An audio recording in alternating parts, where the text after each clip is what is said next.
It's May 19th, 2016, 8:46 a.m.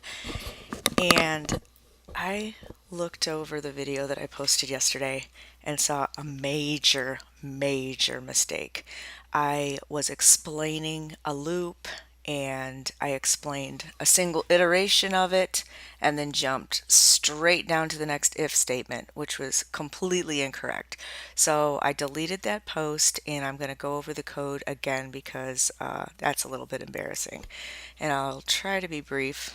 It's hard to be brief with 3 files and you're trying to be detail oriented, but I will try.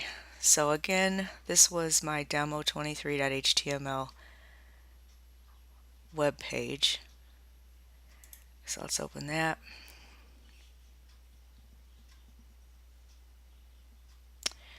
Also, I want to open the JavaScript that goes along with it, and finally the style sheet. Okay, let me try this again. Let me run the landing page, well, actually the only page.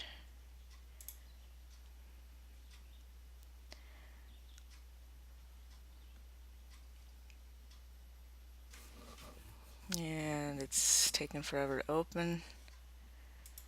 I'll click it again. Here we go. Okay. So in this single page here called Demo23, and I'm going to change the date from May 18th to May 19th, I have 3 buttons, and underneath the buttons I have paragraph tags with unique IDs that will allow me to use JavaScript to change some text, and it's a place for me to put the output. I went over characters and this characters and symbols link. I'll click it really quick since I'm redoing this video. And there's certain symbols that when you're coding in HTML and JavaScript, these symbols have special meaning as far as code goes. So if you want to actually output it as a string, you have to output it in you have to code it in a special way. And the thing that I was using was I wanted double quotes in my last function to appear along with the string. So I had to use this special coding. You could use and $3 semicolon, but I chose to use the and symbol QUOT semicolon, so like and quote, in order to display my double quotes as a string in the output. Alright, so I went over that. Let's go over the demo23.html page. Of course, we've got the beginning doc type HTML, the opening HTML tag, and the opening and closing head tags. Inside the head I have a link that points to this smiley face here. It's called smile.ico. And after that I have the title that's right next to that, Demo23. Let's change this to the 19th. Let's save it and refresh the page. So now it's Demo23, May 19th, 2016. And I've got a link right here that links to the external style sheet. It's called style.css, which is right here. And finally I have a link to the script, the external JavaScript, and that's called 23.js. And that's what I'll go over. It's got 3 functions in there, 1 function for each of the colored buttons here. Okay, so that's the end of the head, and here's the body. I have all of the body's elements enclosed in this tag that I created called wrapper. And if you look in style, I gave wrapper its own style. Where is it? Right here. Margin 0 pixels, padding 10 pixels, width 99%, float left, and minimum width of 600 pixels. You don't actually see a border. If I give it a border of thick red double, then you'll actually see the element. See? That's the actual element, but I didn't want to see it. Once I got everything positioned the way I wanted, it to be positioned, then I just didn't want to have a border around it. But that's up to you if you want to use borders for your wrapping elements or not. I use colors and borders to help me position the things on my page, and then I decide if I want to keep the border or not. Okay, so the first thing we've got inside, we have a P tag, and inside the P tag we've got a link. And that link is right here. And that's what took me to that external website that discusses characters and symbols. Then I've got three sections, a left section, a middle section, and a right section. So I created these tags, left, middle, and right. And when you go to the style CSS, you can see, where did I go? Right up here. The special styles. They're sharing the same set of styles. The left section, the middle section, and the right section all have a border of 10 pixels, black outset, width of 30% padding, 0 pixels margin, 0 pixels float left, and text align center. So the sections, the left section right here has this gray, even though it says 10 pixels of black outset, it's coming out gray in the browser. So right here, this is the left section, and this gray border is the middle section, and then this gray border is the right section. So three different sections sharing the same style set.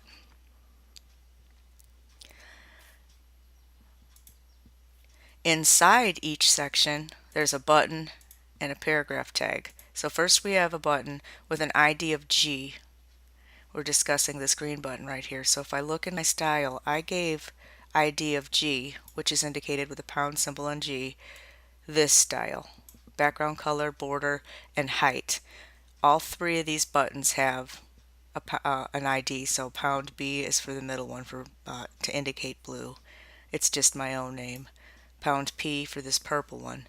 And they share the height. They all have the same height, but they all have a different background color and a different border color. But that's basically how I styled these three buttons. Each button has an on-click event that calls a function from the external JavaScript page. So this green button is going to call first capitalized, and I'll go over that function in a second. I just want to finish this left section of code. The face of the button is what's inside the opening and closing button tag, and you see the words demo1 here. Then there's the BR tag, is the break tag, which goes down to the next line, and then you see capitalized first letter underneath that, capitalized first letter. There's the end of the button tag, and here's the beginning of the P tag. P ID equals dmos1. Here's the ending P tag, and in between the beginning and ending P tag, we have the text results here, ... And that's right there, what you see.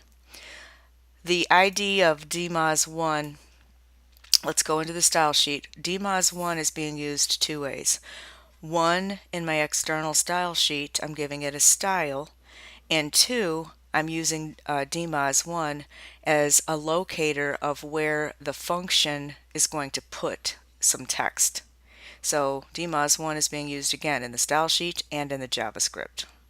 So let's check it out in the style sheet. dmos1, dmos2, and dmos3, all three of those are going to be given the style of a minimum height of 200 pixels. So this section right here is a minimum of 200 pixels. If a lot of information gets typed in here and it is too much to fill the height of this any of these areas, then these areas will stretch individually based on the need of the size of the content area inside. And I'll show you that when we get to it. If I didn't have minimum height and I just set it to height, and if I typed tons of information, and then the tons of information that didn't fit in this height would spill out of this container and look ugly. So if I don't forget, I'll show you how stupid that looks with just actually I might as well just show you right now and get it over with, because I will forget. Let's just give it a height of 200 pixels. And let me actually use this third one as a example. Blah, blah, blah, blah, blah. I'm just going to go and go and go. Hopefully I've got enough here that'll show you. All right, let's see if that's enough. Hit OK. Oh yeah, that's more than enough. See what I mean? All the text just spilled out of that container and just looks retarded. So when I change that setting, that style, to minimum height of 200 pixels, let's try it again. Let's click the button, enter some text. Probably should have just copied and pasted, and I won't have to sit here and do this again. Alright, hopefully that's enough. Hit OK. See, what it does is it forces that container that it's in, which is a paragraph tag, it forces it to stretch to the contents. Instead of the contents spilling out, the container will stretch. And it's independent. So if I go here, I do the same thing. Let's try that. Oh, I forgot. The code here is going to take whatever I type in and reduce it to only the first 3 characters. So that was never going to need to stretch. Let's try this one. I don't know if this one will be able to show that stretchability or not. Okay, let's try that. Okay, this one the code did let me. This one is restricting the characters to 3 no matter what you type in. This one takes the first letter of whatever you're typing and capitalizes it, and everything after the first letter is forced into lowercase. So that's what this code does. This code right here basically counts the length of what you typed in, including character spaces, including numbers, spaces, letters, whatever you type in there, it's going to count them. So I just typed 289 letters and spaces there. And then it spits out what I typed, exactly the way I typed it. All right, let me refresh this. So I made that point about the style having a minimum height for stretchability. And that was the ID for this particular paragraph tag. So that completes this left section here, this little button and paragraph and left section. So let me go to the JavaScript, the function, because remember, the button has an on-click function that calls first capitalized. So we got to look at first capitalize. Function first capitalize, and I'm just going to put dots here and then read each line of code. Document.getElementById. There's that demos1 that I was telling you about. .enter HTML equals results here.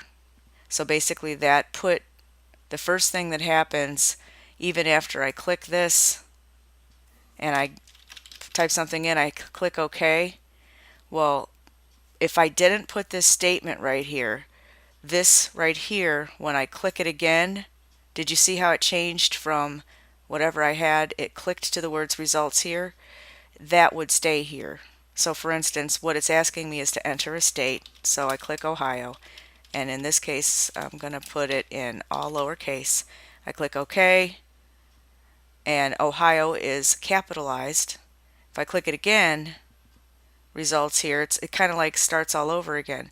If I don't put this, if I just comment this part out, cancel this, click it, enter a state, Michigan. Now notice how the last ones I capitalized, the first and the last 3 I capitalized. I click OK. This does not give me the same output that I type. It corrects that strange thing, the strange way that I input it, and it just allows only the first character to be capitalized and everything else is lowercase. But when I click this, oh, you know what? It's not.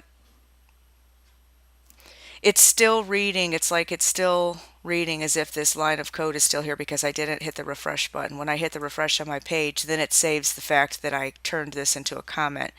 So let me hit this again, enter a state, Ohio, okay, Ohio. Click it again. See, this is this is letting me run the function again, and see Ohio stays there. I wanted every time I clicked here and the function to start all over, I wanted whatever the last result to be to either disappear or go back to the words results here. So that's why I added that first line of code, so that every additional click of the function, I don't see the last result of the last click. So that was the idea behind that first statement. So beyond that, we are creating a variable that's going to hold the value of whatever we click in there. We have the prompt that pops up and the words that say enter a state. After you type whatever state you're talking about, that is going to go into this variable called state to check. And again, if I hit this, you see here's the prompt box, enter a state, Kentucky, hit OK. So my typing went into this state to check. We had to divide my state into two different variables, one that was talking about the first letter and another variable that was talking about everything else except the first letter, because this is how we can force the capitalization and lowercase to two different parts of the one word. So here we have var first char. So we created another variable that's going to represent nothing but the first letter. And then we use state to check, and we use the dot slice, and then we have in parentheses 0, 1. What this means is the first index is indexes start at 0. So the very first character of Kentucky is actually the 0 index. The second number is going to indicate the next index that's basically not included. So from the 0 index, which is K, 1 would be the E, and E is not included. So this allows us to pick only the first letter or character of whatever's typed in.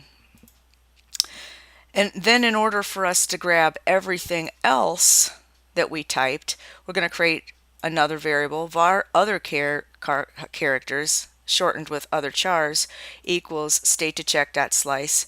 And what this does is it grabs that index. So the index 1, because indexes start at 0, K is index 0, E is index 1, so it's grabbing E, but it doesn't have a comma to give you the stopping point.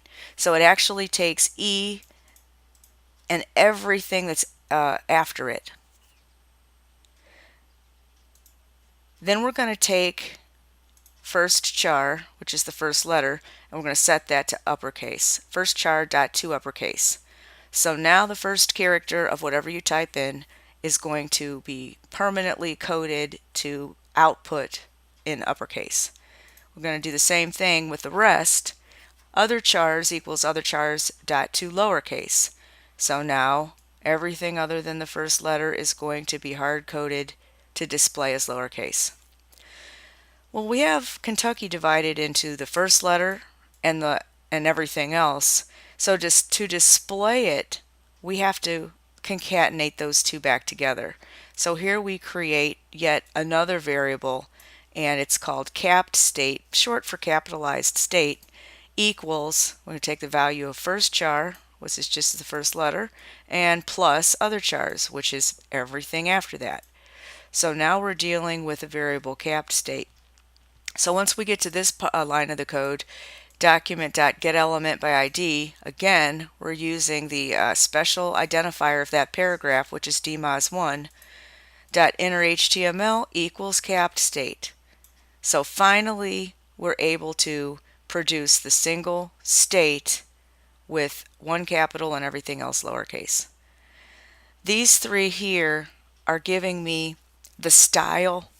Normally styles are used with CSS style sheets, but you can also allow your JavaScript to change the style. So because I clicked this button and put it in my function, I've got document.getElementById, again dmos1, .style.color equals green, and green is in single quotes.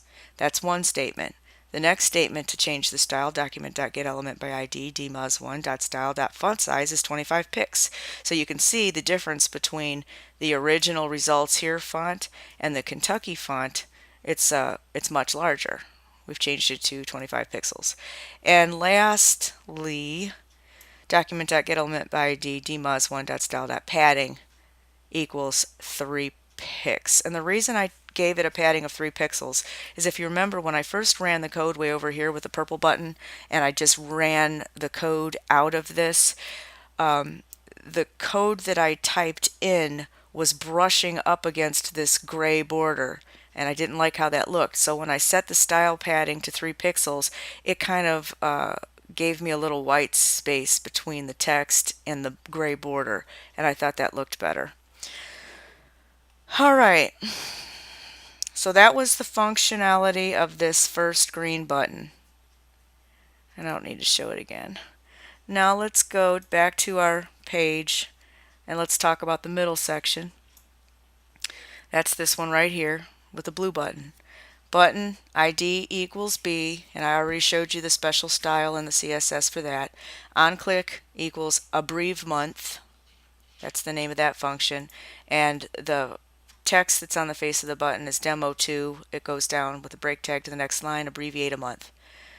Under that we have another paragraph, P ID equals dmos2. Notice that each ID, it has to be unique. This is dmos1 for this area, this is dmos2 for this area, and this is dmos3 for this area. This is IDG for the green button, this is IDB for the blue button, this is IDP for the purple button. So you have to have these exclusive IDs so that as the code is being read, it knows exactly what's being changed. It's identifying specifically what's being changed. All right, so anyway, let's go to abbrev month in a JavaScript. We finished off with this first function. Let's look at the second one. Function abbrev month. This is the same as the previous. Document.getElement by ID dmos2.enterHTML equals results here. That means every time I run this, I'm going to enter a month, whatever. Just put a bunch of G's here for. Now when I hit it again, well, you can't actually see because this covers it up.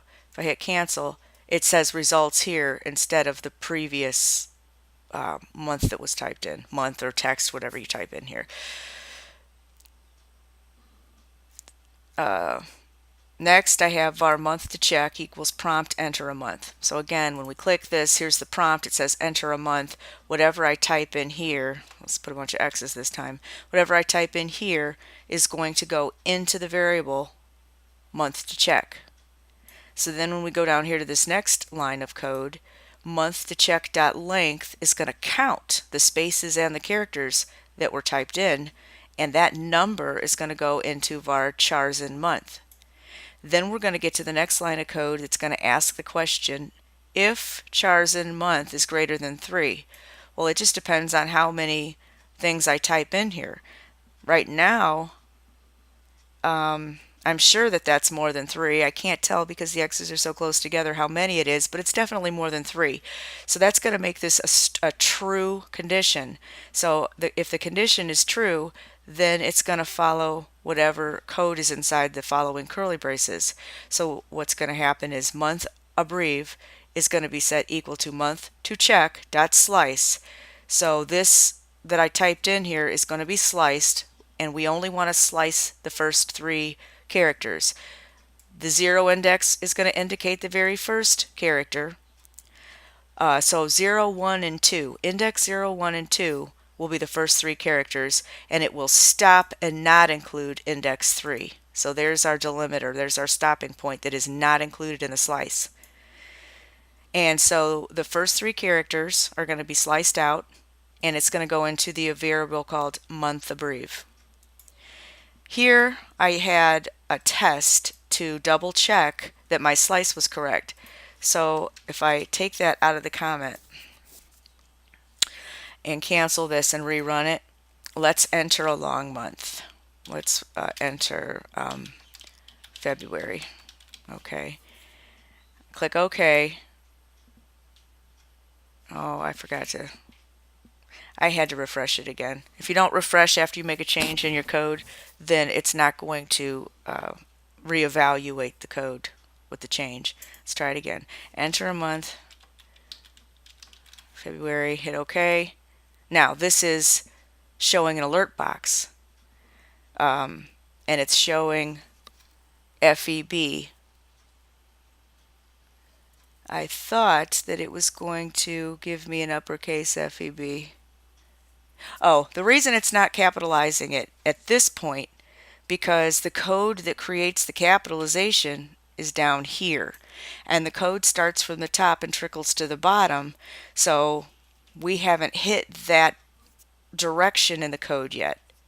So we don't have it obeying the uppercase, lowercase directions yet. So that's why whatever I type in here, I'll try it again.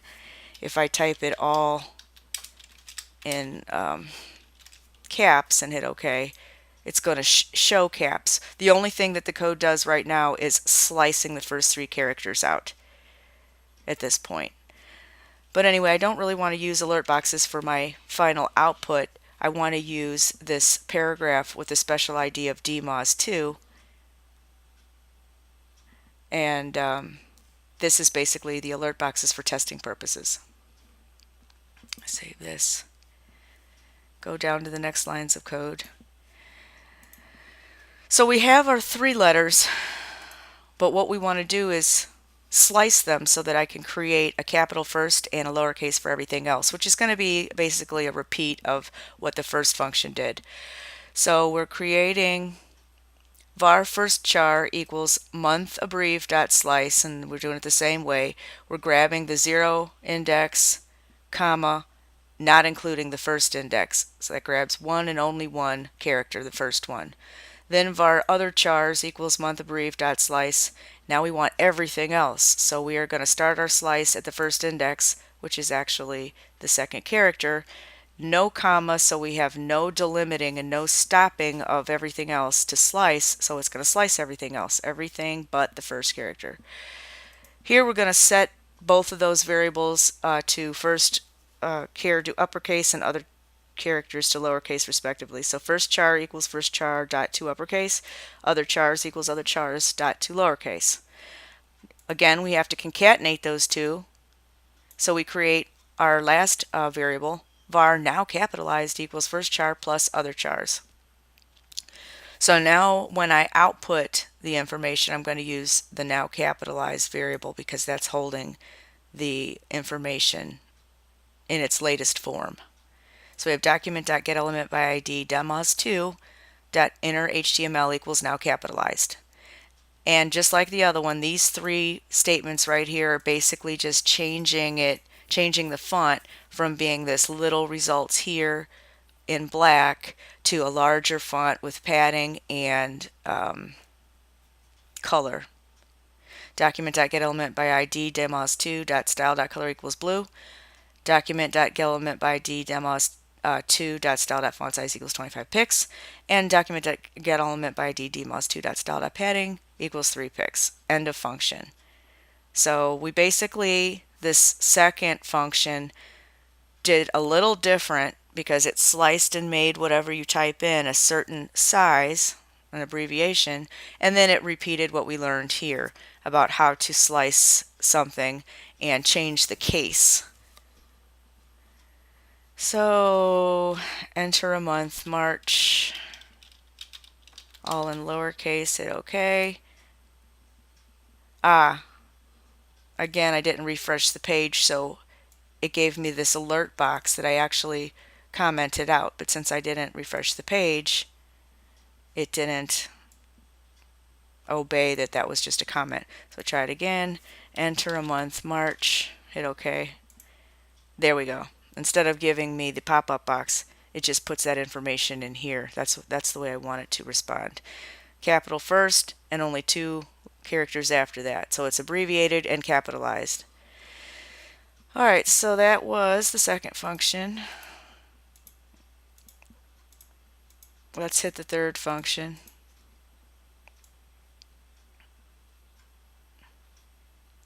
And this is the function I messed up on in the previous video and had to delete the video. Let me start over here. First, let's go to the web page so I can show you the code that represents this section. This is the right tag. Button ID of P. OnClick equals no double spaces. The text on the button says Demo3. Break tag goes to the next line. Error trapping dash no double spaces. End of button. Here's the section. P ID equals DMOS3. The text inside that you visually see initially is results here. That's what you see right here. End of P tag. End of the right section. End of the wrapper. End of the body. End of the HTML. So that totally completes the web page code for demo23.html. Let's look at that function for the purple button. Function, no double spaces. Again, repeat. This is to clear the results area for a fresh start when you click the button. Document.getElementById dmos3.innerHTML equals results here. Prompt for input, check input length. Create a Boolean variable set to false so that your output results will depend on whether the Boolean is set to true or false. So this is basically a repeat. Var str equals prompt, enter some text. So when you click this, you get this prompt. It says enter some text. I enter some text, blah, blah, blah. And whatever I type is going to go inside this variable named str, short for string. Then we're going to use str.length. The code is going to count how many characters and spaces is inside of there, and that number is going to go into this value, numchars, for short for number of characters. I have a Boolean flag that I created here. Var error flag equals false. Booleans are only false or true. They're nothing else. So this is like a switch, an on-off switch, if you will. Down here we've got a for loop. Var I equals 0. As long as I is less than numchars, increment I by 1. Numchars was right here. So when str.length counted the characters and the spaces and put that numeric value here, we are using it as a loop delimiter here. So let's just say numchars is, well, actually, let's do this. Let's use the alert to actually show us what it is. Alert numchars. So this piece of the code is going to count the characters and the spaces that I type in here. It's going to put it in numchars, and then when I get down here, it's going to show me the value of numchars. So it's going to show me a number. So let me save it here. Let me refresh it here. Let me click it, enter a month. I'm sorry, not this one. I'm on this last one. Click here, enter some text, blah, blah, blah. And there's 1 space, 2 spaces, 3 spaces there. Click OK. 38.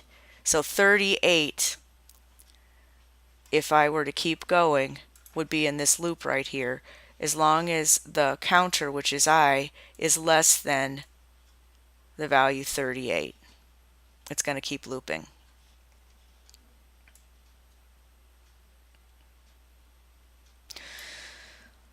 What we're looking for here is a double space. And I didn't have any double spaces in this junk that I just typed in here. So I didn't get the error message.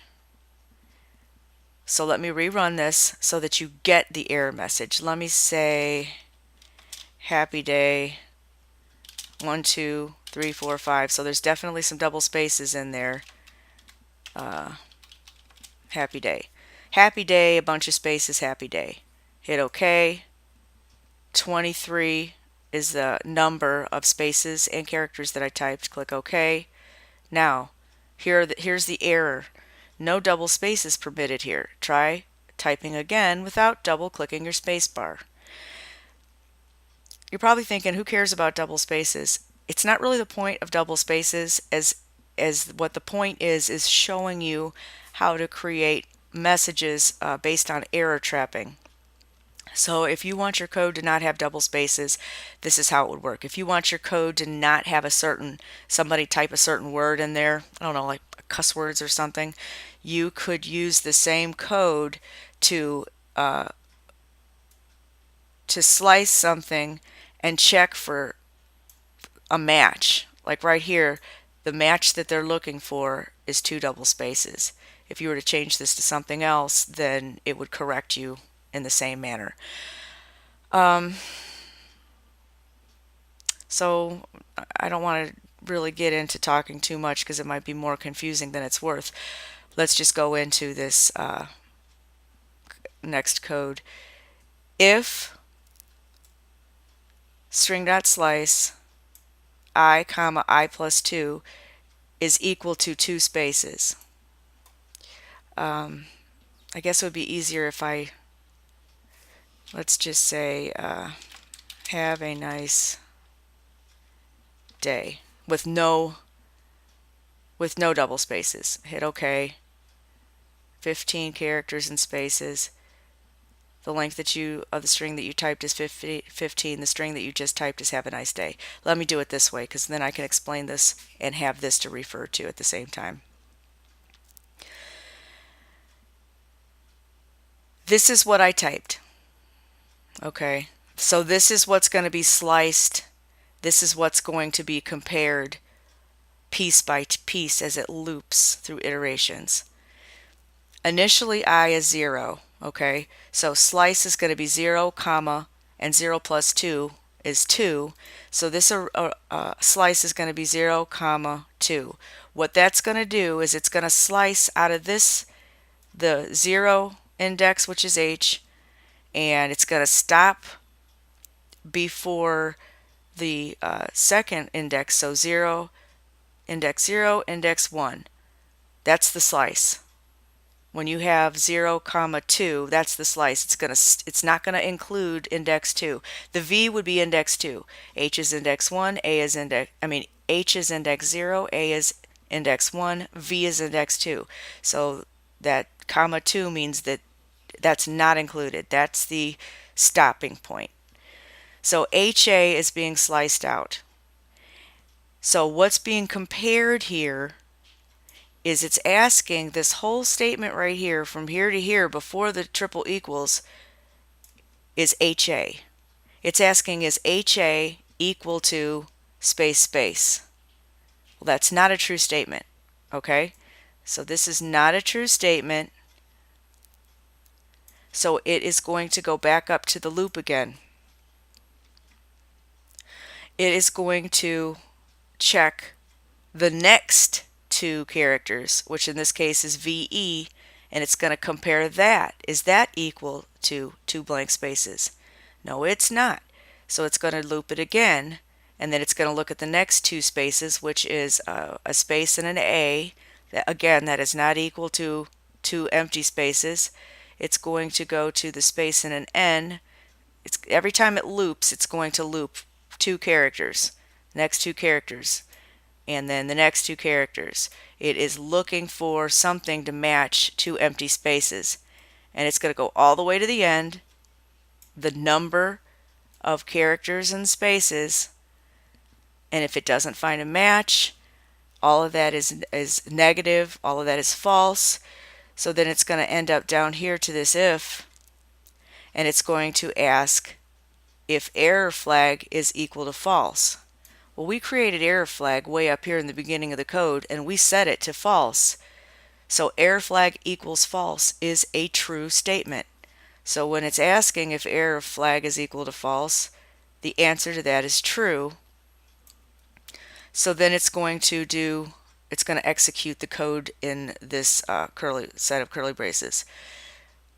Document.getElementById dmos3 .enter HTML equals the length of the string that you just typed is, and then we're going to get the value of chars because it's counting what I typed. In this case was 15 characters and spaces. A couple break tags takes us down 2 lines. The string that you just typed is, then with 2 break tags goes down 2 spaces again. Here's how I represented my double quotes in a string value, and QUOT semicolon. That lets me output a double quote as a string. So you got that right there. And then plus str, the value of string. The value of string is what I typed in. Have a nice day. And then it concatenates yet another string double quote. So there's my ending double quote. Okay, that's how we got this output when I did not type in 2 empty spaces. Then we have these 3 document.getElementById snips statements that stylize the color of the output, just like the other 2 functions. Document.getElementById dmos3.style.color equals purple. Document.getElementById dmos3.style.font size is 25 pix. And document.getElementById dmos3.style.padding is 3 pix. All right. Now, if we go back, run this again,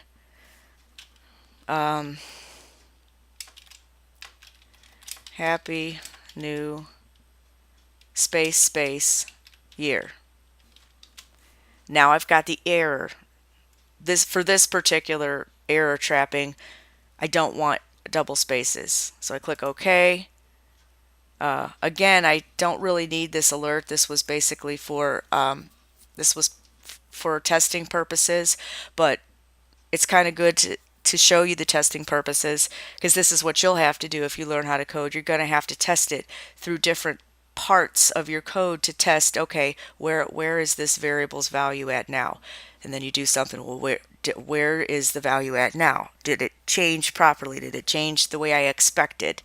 And then when you can verify that yes, it's indeed running as you expected, then you can just comment that part out. You can leave it here if you want to reference it at another time. If you want to use code for a different program and you just do a copy and paste, and then you still want the ability to check your progress as you make changes, that's what the alert is good for. And also, since this is showing the number, then when I do this, the length of the string you just typed is, I can verify that it's the same as this, so that proves that it was doing that part of the code correctly as well. Let me hit OK here. This is giving me the error. No double spaces permitted here. Try typing again without double clicking your spacebar. So let's go through the error. This if condition became true because somewhere in the text that I typed, I did in fact match 2 empty spaces. So because somewhere in my code that I typed, somewhere that I just typed in that pop-up box, because it matched the empty and this condition became true, that's when document.getElementById demos3.innerHTML was set equal to, here is a list item tag. So from this list item to the end list item, you see this little bullet. And the next one, list item with some words inside, and ending list item, there's my second bullet. So this is how I was able to control how the output displayed after the function was called. And the error message that I created here, no double spaces permitted here. Try typing again without double clicking your spacebar. So remember, anytime you're doing a for loop or an if condition, whatever's in the parentheses has to be true in order to proceed. If it's false, it's going to skip over stuff and go down to the next section of code. Okay. When it found the match of the double space and it gave this error message here in list items with their little bullet points, I didn't mention the error flag. The error flag was flipped. That Boolean error flag that I created way up here, I created as false initially. Here I flipped it from false to true. And I'll tell you the importance of that. Once it's been flipped, then when we use this condition, then this condition will not be true anymore, because I changed the value of error flag to true here. When the code falls like a waterfall and goes down to this if statement, it's going to ask this question. Now that this is not true, then it's going to ignore this. If I didn't have this Boolean value to flip the switch, I mean, then this would run as well. And this would be the last thing that you see. So we have to ensure that we're checking conditions and only doing one thing or the other, not both. And the reason behind the break statement is that we're looping here to every, let me go back here. Let me just enter some stuff with that's not going to have an error, just to show you. Okay, this right here doesn't have the error of 2 double spaces, so it wasn't a match. But each time this checks 2 at a time, it's going to check these 2 and see if it matches it for double spaces. Then it's going to check these 2, then it's going to check these 2. Well, let's say for an example that after this little section there were 2 double spaces. We would break. It would be true. We would switch the error flag to true. It would break out of the loop. At that point, it wants to find your first error. It doesn't care if you have 12 errors. Let's say I typed a bunch of junk and in 12 different places I had a double space. This code doesn't want to look for every error. It wants to find one error and break out of the loop so that you save computer cycles. You save the code from looping and looping and checking and checking. Finds one error, it breaks out and gives you the error message, and you're done. So that's why the error flag, Boolean error flag set to true here, and breaking out is important. That way when you get here, if you didn't find any issues, then you're going to, if you did not find any issues, nothing matched, you're not going to follow this. You're going to follow this. If you did find a problem, then you are going to use this as the message. You're going to make this not true so that it ignores this. So you only have one message or one output, one result. You're only going to show one result, and it's going to be based on what you typed in and how you wanted to error trap that. So I hope that explanation wasn't too confusing, and I'm sure that this video was a lot longer than I intended it to be. It always is. But basically I showed you 3 new functions. There was a little bit of repeat with each function for code reinforcement. And I do like to have the code on one side and the output on the other so that I can point to what's happening in the code and then show you by running the code in the output of the browser window the results to try to reinforce it as well, because coding, let's be honest, is confusing. It's not easy to understand, and sometimes you need repetition and you need to bounce back and forth a little bit just to show the cause and effect kind of scenario. So with this, I'm going to close this video and I'm going to read some more of this library book, A Smarter Way to Learn JavaScript, and knock out maybe 3 or 4, maybe 5 chapters in that, and move on to the next level. Alright, hope you guys all have a great day. Bye.